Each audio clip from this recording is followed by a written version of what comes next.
Welcome to Deep River Farm. Ready to start feeding their quail and stuff this morning. Get everybody fed and watered and all that good stuff.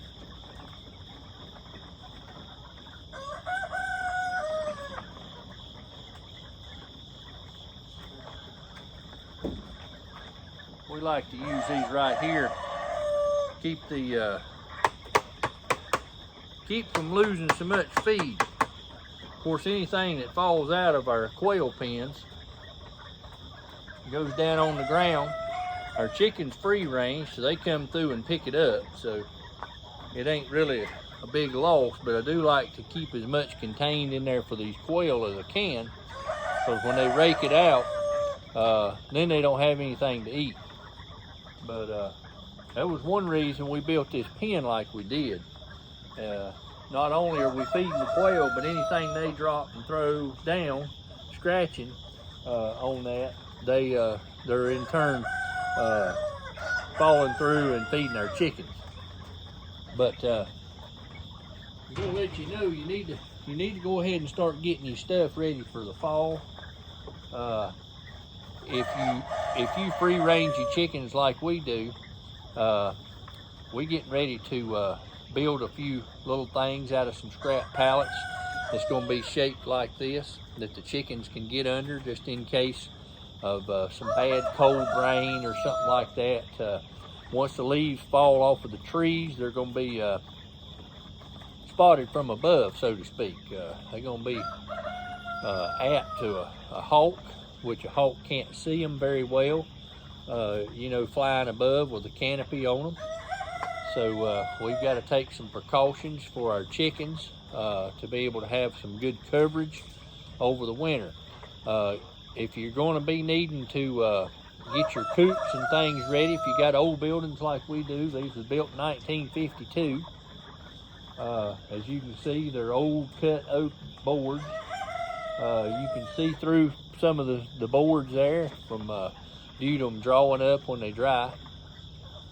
Very important in the winter time to keep your chickens, keep the air off of them, the wind. So you might wanna, if you've got on the north side or something, you may wanna put up a piece of plastic or something like that inside to cut the wind down in the building that they may be in, or something like that. Also, where if they do free range and they're out of building a few things, fix it where the water they can get dry under there, and might be a good location for you to put a little scratch feed or something for them, and that way they'll be there. Maybe you can hang a water under it or something like that. But you need to start preparing for winter. It's going to come up on us folks, and it's going to be here before we know it. And the reason we're going ahead and talking about this is supply chain issues. I understand that the longshoremen are on strike, and this could have a big implication. I can't even say the word this morning. Implications to the supply chain, especially on the East Coast. So just getting stuff in a timely manner may be a problem. So something else you want to think of is go ahead and get your feed. Maybe get an extra bag of feed or something stored up. You can put them in, we put ours in 55-gallon steel drums, and that 55-gallon drum can hold 4 bags of feed. 3 standing up on the bottom and 1 in the middle.